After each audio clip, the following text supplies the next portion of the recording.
नमस्कार साथियों। आज इस लाइव सेशन में आज की लेटेस्ट अपडेट मैं आपके साथ शेयर करना चाहता हूं। एक्चुअली एनटीए और सीबीआई, ये दो ऐसे वर्ड्स अभी आज सबसे ज्यादा डिमांडिंग और इंफॉर्मेशन बेस्ड ये सोर्सेस हो गई हैं। हर व्यक्ति चाहता है कि एनटीए से रिलेटेड कोई इंफॉर्मेशन मिले आपको। और जैसे कल सीबीआई की एंट्री हुई है, उसके बाद अब ये भी देखना है कि सीबीआई की लेटेस्ट डेवलपमेंट क्या है। तो देखा जाए तो आज दो तीन ऐसी डेवलपमेंट्स हुई हैं जिसको लेकर ये कहा जा सकता है कि अब जो सबूत सामने आ गए हैं, क्योंकि ईओयू जो बिहार की आपराधिक इकाई जो ये सारा कुछ सर्च कर रही थी, उसकी तरफ से जो इंफॉर्मेशन आई है और अभी जो मामला सामने दिख रहा है, तो कुल मिलाकर मैं ये कह सकता हूं कि चीजें अब काफी ट्रांसपेरेंट और क्लियर हो गई हैं, जिसमें आप ये उम्मीद लगा सकते हैं कि रीनीट होना चाहिए। मैं जानता हूं कि बहुत सारे वैसे बच्चे हैं जो रीनीट नहीं चाहते हैं, बट अनफॉर्चुनेटली मुझे ये वीडियो में बताना ही होगा कि आज एनटीए और सीबीआई की तरफ की क्या डेवलपमेंट्स है, और आपको क्या लगता है कि क्या रीनीट होगा या नहीं होगा। देखिए, तमाम ऐसी खबरें जो आ रही हैं और आप देख रहे हैं, बहुत सारे पेरेंट्स और बच्चे यही चाहते हैं कि रीनीट हो, और बहुत सारे ऐसे पेरेंट्स और बच्चे चाहते हैं कि रीनीट नहीं हो। तो यस और नो के बीच में आज क्या पोजीशन है, इसे समझना बहुत जरूरी है। मैंने एक छोटा सा पोल भी डाला है थोड़ी देर पहले, और ये भी मैंने आपसे पूछा था कि आपको क्या लगता है कि सीबीआई की तरफ से या भारत सरकार की तरफ से या फिर सुप्रीम कोर्ट से, किधर से आपको उम्मीद है कि ये रीनीट होगा। तो बहुत सारे बच्चे या पेरेंट्स पोल में जो पार्टिसिपेट किया, उनकी तरफ से यही वो चाहते हैं कि रीनीट हो, और ये उम्मीद लगाकर बैठे हैं कि सुप्रीम कोर्ट की तरफ से कुछ पॉजिटिव रिजल्ट्स आएंगी। लेकिन आज की जो डेवलपमेंट है वो बहुत ही ज्यादा चौंकाने वाली है। अगर मैं आपको बताऊं तो सबसे ज्यादा जो इंपॉर्टेंट खबर है वो यही है कि बिहार की जो बॉडी ईओयू जिस तरीके से जांच कर रही थी, और आज जो फाइनली उसने सीबीआई को सारी पेपर्स हैंडओवर किए हैं, उसमें क्या डेवलपमेंट या क्या इंफॉर्मेशन खुलकर सामने आया है, वो आपको जानना बहुत जरूरी है। दरअसल क्या है कि वो जिस तरीके से ये इंफॉर्मेशन आई है और ये जो खबर है, वो ये है कि जो जले हुए पेपर्स मिले थे ईओयू को, यानी कि जो पटना की पुलिस थी, एग्जामिनेशन के डे 5 मई के मॉर्निंग में उन्होंने जो लर्न एंड प्ले स्कूल से जो जले हुए क्वेश्चन पेपर कलेक्ट किया था, उसकी फाइनल वेरिफिकेशंस तब तक नहीं हो पाई थी जब तक कि एनटीए अपनी जगह से मूल प्रश्न पत्र ना भेजा होता। क्योंकि ये एक बहुत लंबा टाइम रहा, एनटीए ने कोऑपरेट नहीं किया, सपोर्ट नहीं किया पटना की यूई टीम को, जिसके चलते इस जांच में फाइनल ऑथेंटिक इंफॉर्मेशन आने में टाइम लगा। लेकिन अल्टीमेटली ये इंफॉर्मेशन आ गई, और जो ईओयू ने अपनी डिटेल डाली है उसमें ये बता रही है कि 68 सवाल ऐसे हैं जो जले हुए पेपर मिले थे, उस पेपर्स में जो पेपर बचे हुए हैं 68 ऐसे सवाल हैं जो हु बहू वही थे जो एग्जाम में आया था। तो ये तो एक पहली ऑथेंटिसिटी आई कि भाई 100% जो पेपर था जो लीक हो चुका था, और जिन बच्चों ने ये गवाही में कन्फेस किया कि 24 घंटा पहले पेपर आ गए थे और वो हम लोगों को आंसर के साथ रटाया जा रहा था, तो उस पेपर्स का 68 पेपर्स की ऑथेंटिक प्रूफ के साथ मैच हो गया, क्योंकि अब एनटीए ने वो सारी डिटेल दे दी है, जो मूल प्रश्न पत्र जो आपने एग्जामिनेशन में पार्टिसिपेट किया था। तो जब वो आ गया है तो अब 68 क्वेश्चंस सीक्वेंस वाइज मैच कर चुका है। तो 68 क्वेश्चंस का कंटिन्यूएशन में मैच होना, ये 100% ऑथेंटिसिटी देता है कि आपके सारे के सारे पेपर्स मैच कर गए। अब रही बात, ये पूरी की पूरी इंफॉर्मेशन सीबीआई तक जा चुकी है। अब सीबीआई को इसके आगे काम करना है। सीबीआई ऑलरेडी कल से ही एक्टिव है, और उसमें भी बहुत सारे उन्होंने भी काफी चीजें इन्वेस्टिगेट की हैं 2 दिनों के अंदर में। और उसमें जो अहम कड़ी है वो हजारीबाग का वो स्कूल, यानी कि जिस जगह पर पेपर लीक होने को फाइनली सेंट्रलाइज्ड वे में माना जा रहा है। जहां से पेपर बाहर हुआ, क्योंकि जो क्वेश्चन पेपर पटना में जले हुए रूप में मिला था, हर क्वेश्चन पेपर का एक, आपको पता है कि एक यूनिक सीरियल नंबर होता है, और वो यूनिक सीरियल नंबर्स, जैसे कि जो भी आप सेट देते हैं, जैसे T3 T4 T5 जो भी सेट होता है, सेट इज डिफरेंट, लेकिन हर एक पेपर्स पे कुछ नंबर्स होते हैं, और वो जो नंबर्स हैं वो पेपर का यूनिक नंबर होता है, जो कि ऑल इंडिया में जितने भी बच्चे हैं उन हर बच्चों के सेट से मतलब नहीं है, उनका जो सीरियल नंबर है पेपर का वो अलग होता है।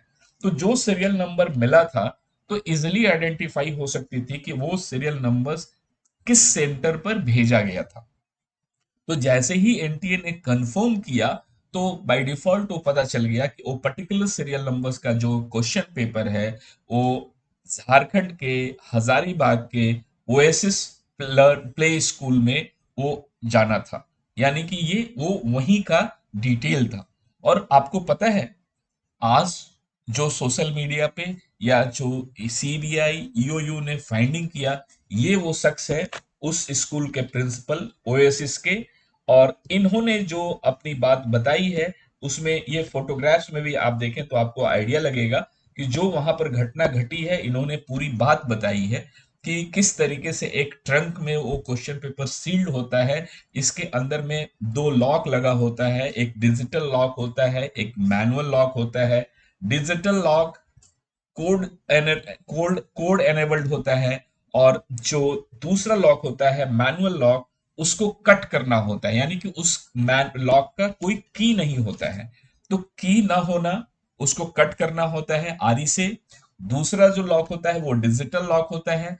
तो उन सारी चीजों में एक बात जो निकल कर आई, कि जो कि आज ये सोशल मीडिया या खबरें आ रही हैं, कि जो प्रिंसिपल ने एडमिट किया कि उस दिन, जिस दिन एग्जामिनेशन था, यानी कि 5 मई को, जब इन्होंने सेंटर पर इस पेपर को, ये वो देखिए, ये ओरिजिनल पिक्चर है, जो ड्राइवर है या जो प्रिंसिपल है, और ये टेम्पो है जिस पर पेपर को लेकर आया गया था। तो यहाँ पर भी सिक्योरिटी लैप्सेस थी, इसकी भी खबर आई है बहुत ज्यादा, क्योंकि जो ट्रांसपोर्टेशन हुआ है उसकी सिक्योरिटी लैब्स थी। तो यहाँ पर क्या है कि ये बताया जा रहा है कि उस दिन इस बॉक्स का डिजिटल लॉक काम नहीं कर रहा था। मैनुअल लॉक तो it's okay, but digital lock काम नहीं कर रहा था। इसकी कंफर्मेशन इस प्रिंसिपल ने दी है अपने इंटरव्यू में। बहुत सारे चैनल्स को इन्होंने इंटरव्यू दिया है, और इनकी बातों से क्या ऑथेंटिसिटी लगती है, ये तो सिर्फ जांच का विषय है कि इनका इन्वॉल्वमेंट है या नहीं है, ये हम लोग नहीं जानते हैं। लेकिन जो अभी तक खबर है, जो प्रिंसिपल के इंटरव्यूज हैं, उसके हिसाब से उन्होंने ये एडमिट किया कि जो डिजिटल लॉक है, डिजिटल लॉक इसका काम नहीं कर रहा था। मैनुअल लॉक को कट किया गया, और कट करने के बाद इस पेपर को यहां पर सर्कुलेट हुआ। लेकिन इसी पेपर के बंच में से एक ऐसा सीरियल नंबर जो पटना में पाया गया, वो एक जांच के दायरा है। और ये भी देखना है कि जो पेपर लीक का जो मेन पॉइंट था, जिसको मैं कह सकता हूं, तो इन बिटवीन रांची एयरपोर्ट से एसबीआई हजारीबाग, और हजारीबाग एसबीआई से ओएसिस प्ले स्कूल हजारीबाग, ये तीन डेस्टिनेशन के बीच में किस पॉइंट पर ये पेपर लीक हुआ है, कहां से ये पेपर आउट हुआ है, ये जांच का विषय है। ये ईओयू भी सर्च कर रही थी, और दूसरी चीज आपकी सीबीआई भी। अभी जो आज खबर आ रही है, उसमें सीबीआई एनटीए के काफी कुछ अधिकारियों से पूछताछ और उनकी भी तलब उनको कर रही है, उनसे भी जांच करेगी। यानी कि कहीं ना कहीं ईओयू का भी कल खबर आई थी कि वो जिन्हें डीजी के पोस्ट से हटाया गया है, सुबोध कुमार सिंह को, उनसे जांच करनी थी, उनसे पूछताछ करनी थी। इसके बाद सीबीआई की एंट्री आती है, तो सीबीआई भी एनटीए के बहुत सारे लोगों से जांच करना चाहती है, उनसे पूछताछ करना चाहती है। तो कुल मिलाकर मैं आपको ये बता सकता हूं कि जो सिचुएशन है, वो सिचुएशन ऐसा ही है कि इसमें एनटीए की इन्वॉल्वमेंट भी दिख रही है। अब देखिए, digital lock didn't work. Oasis school principal had made another revelation. He told that the digital lock of the box, which was to be opened to take out the questions paper before the exam, did not work that day. Digital lock काम नहीं कर रहा था। ये एक खबर जो है ये आपको यहां से मिल रही है, जिस प्रिंसिपल ने यानी कि ओएसिस के प्रिंसिपल ने ये एडमिट किया है। Actually there are two locks in it. The box opens as soon as a beep sound is heard at 1.15 minutes, but no such sounds was heard that day। यानी कि उस lock को open करने पर क्या होता है, साउंड आनी चाहिए थी, जो कि वो साउंड नहीं आई। ये क्यों बता रहे हैं, क्योंकि इन लोगों को जो भी सिटी कोऑर्डिनेटर होते हैं, ऑब्जर्वर्स होते हैं एनटीए की तरफ से, या जो एग्जामिनेशन सेंटर्स होता है, उन तमाम लोगों को पहले ही एनटीए ट्रेनिंग कराती है हर सेंटर्स में या हर सिटी में। तो वो ट्रेनिंग में इन्हें सारा मॉक टेस्ट कराया जाता है, मॉक डेमो दिया जाता है, मॉक ड्रिल में उन्हें बताया जाता है कि ये बैंक है, बैंक से ये क्वेश्चन पेपर्स निकला है, यहाँ से ट्रांसपोर्ट कैरी किया जाता है, ये आपके पास आएगा, यहाँ आने के बाद इतने लोगों के सामने इसे ओपन किया जाएगा, ओपन करके इसमें से पेपर निकाल के इस तरीके से डिस्ट्रीब्यूट किया जाएगा, फिर इसे कलेक्ट किया जाएगा, फिर वो पूरी एसओएस जो है, एसओपी जो है, वो उसे बताया जाता है। तो उसी इंफॉर्मेशन के हिसाब से ये प्रिंसिपल का स्टेटमेंट है कि ये जो बिप आनी थी वो बिप नहीं आई, तो डिजिटल लॉक जो थी वो कटी हुई थी, यानी कि गलत था। और सीबीआई स्टार्टेड इन्वेस्टिगेशन। तो सीबीआई ने इसके ऊपर में एक अलग से एफआईआर लॉन्च की है और उसके ऊपर में वो जांच कर रही है। अब ये जो एफआईआर लॉन्च हुआ है, आपको पता है कि जैसे ही गवर्नमेंट ने ट्रांसफर किया इस केस को, सीबीआई ने एफआईआर लॉन्च की है और उसकी जांच चालू हो गई है। आज बिहार से ईओयू की तरफ से सारे डॉक्यूमेंट्स को भी लिया गया है। अब उसमें क्या क्या इंफॉर्मेशन है, ईओयू की भी बहुत सारे दावे हैं।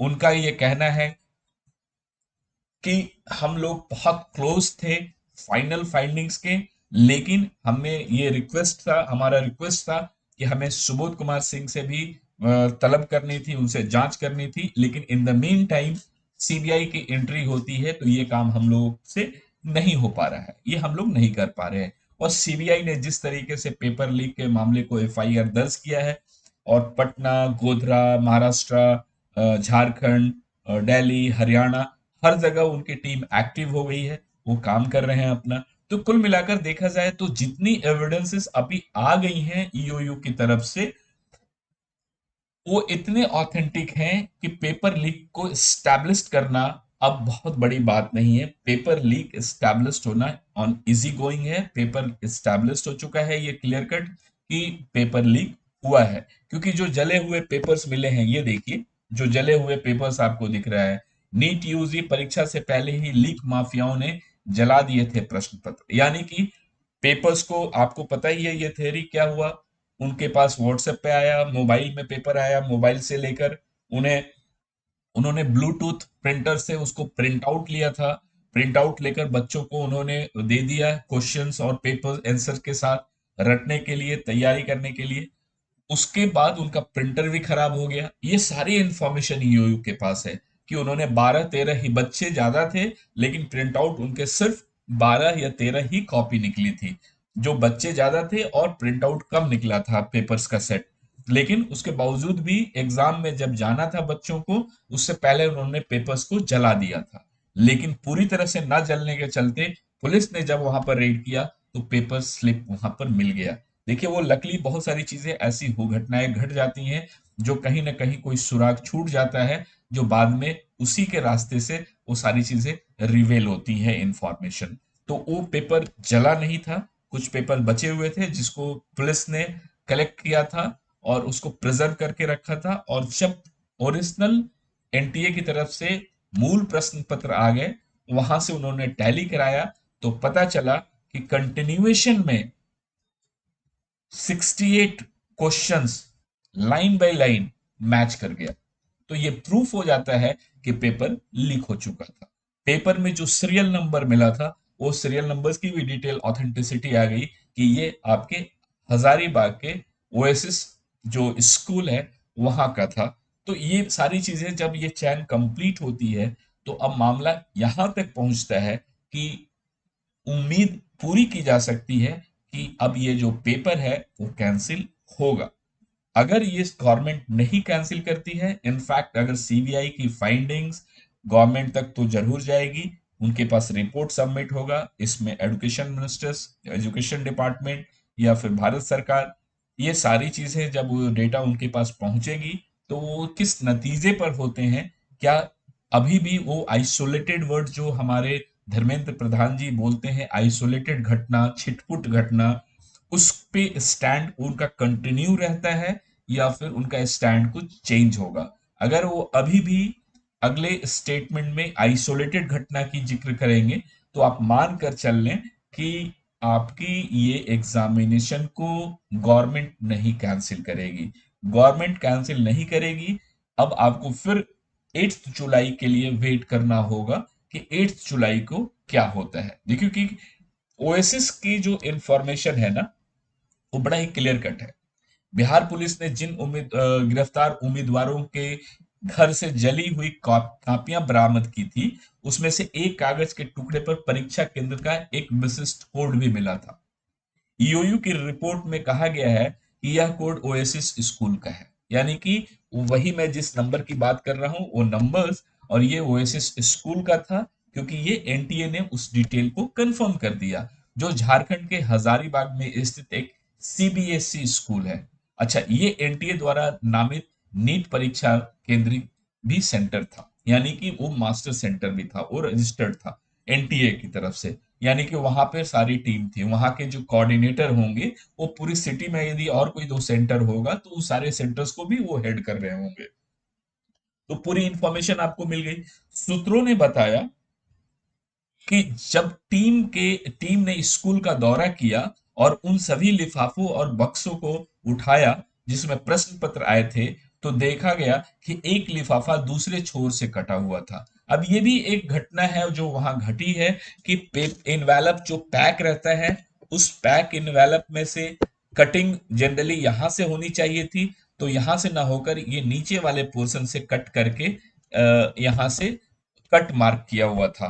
तो ये अब सीबीआई या ईओयू को डाउट होता है कि पेपर्स को जहां से निकालना था वहां से ना निकाल के दूसरे पोर्शन से ये पेपर को यहां से आउट किया गया था। लेकिन ताजुब की बात है, जब पेपर यहां से निकला होगा तो उसका फोटोकॉपी लेके इन्होंने उसके अंदर में डाल दिया होगा।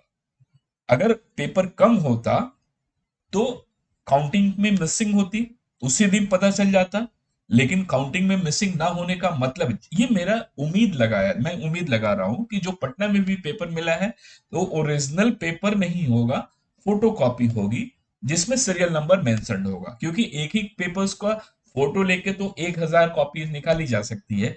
क्योंकि अगर वो प्रश्न पत्र मिसिंग होता तो उस दिन काउंटिंग में कम हो जाता। काउंटिंग में कम नहीं हुआ है, इसका मतलब पेपर्स निकाला गया है, उसके फोटोग्राफ्स लिए गए होंगे और फोटोग्राफ्स लेने के बाद पेपर्स को फिर उसके अंदर में डाल दिया गया होगा। तभी उसकी काउंटिंग सही रही होगी, क्योंकि एग्जामिनेशन के दिन में अगर एक पेपर शॉर्ट होता उस बॉक्स को ओपन करने पे, तो उसी दिन पता चल जाता है कि पेपर आउट है, यानी कि यहां से मिसिंग हो गई है।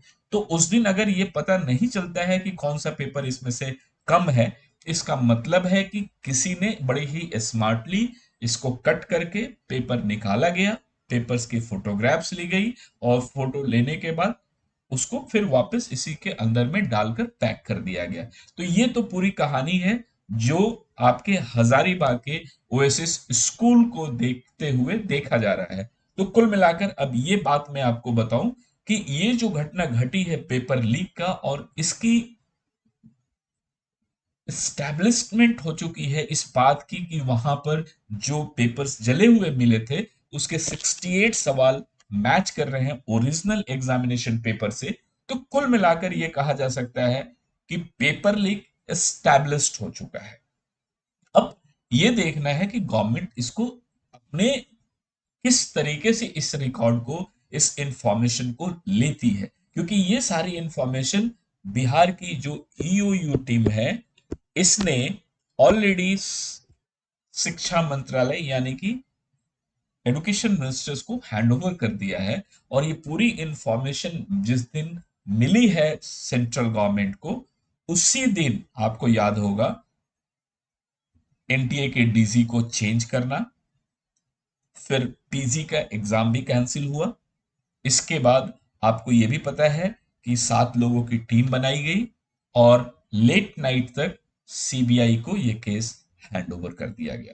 तो ये जो सारी घटनाएं हैं वो उसी दिन हुई है जिस दिन ईओयू ने अपनी ये रिपोर्ट सेंट्रल गवर्नमेंट को दी, और सेंट्रल गवर्नमेंट ने इस रिपोर्ट के बाद सारी की सारी घटनाएं अचानक एक दिन में हुई। जैसे कि आपको पता है कि सेंट्रल गवर्नमेंट यानी कि एजुकेशन मिनिस्टर आपके धर्मेंद्र प्रधान जी ने एडमिट नहीं किया था कि पेपर लीक हुआ है।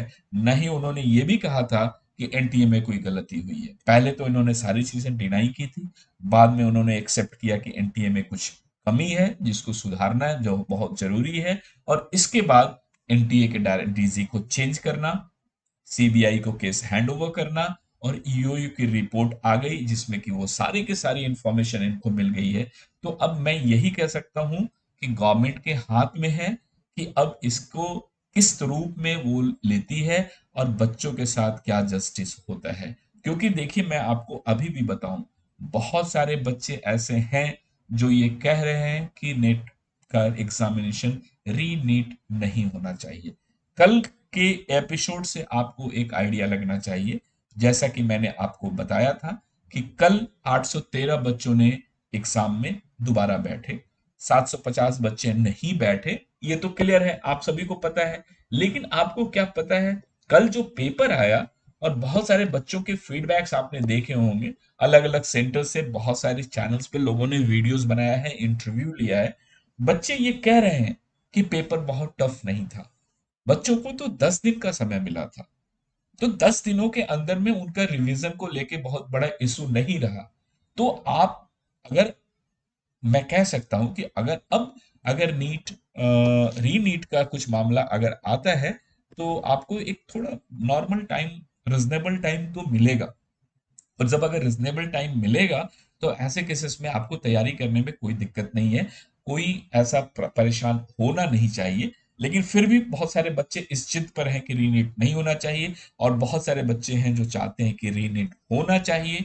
इन दोनों के बीच में हमारी और आपकी कोई बात नहीं है।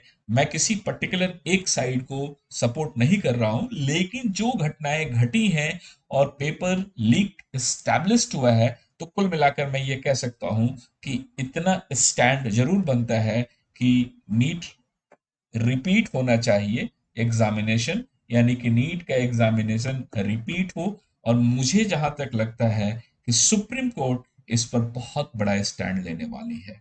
वहां पर जब इतनी सारी इंफॉर्मेशन जब वहां पहुंचेगी, ईओयू की रिपोर्ट वहां होगी, तो मुझे नहीं लगता है कि सुप्रीम कोर्ट इसे क्लीन चिट देगी और कहेगी एनटीए को कि आप रीनीट ना कंडक्ट कराइए और आपकी जो इच्छा है वो कर लीजिए। क्योंकि सुप्रीम कोर्ट ब्लाइंडली कोई वन साइडेड डिसीजन नहीं देगी। जो उनके पास प्रूफ्स होंगे उसके बेस पर वो डिसीजन देगी। तो मुझे जहां तक लगता है कि सुप्रीम कोर्ट रीनीट के ही फेवर में रिजल्ट्स आना होगा। आपकी क्या राय है, आप मुझे कमेंट करके जरूर बताइएगा। चैनल पर नए हैं तो चैनल को सब्सक्राइब करना मत भूलिएगा।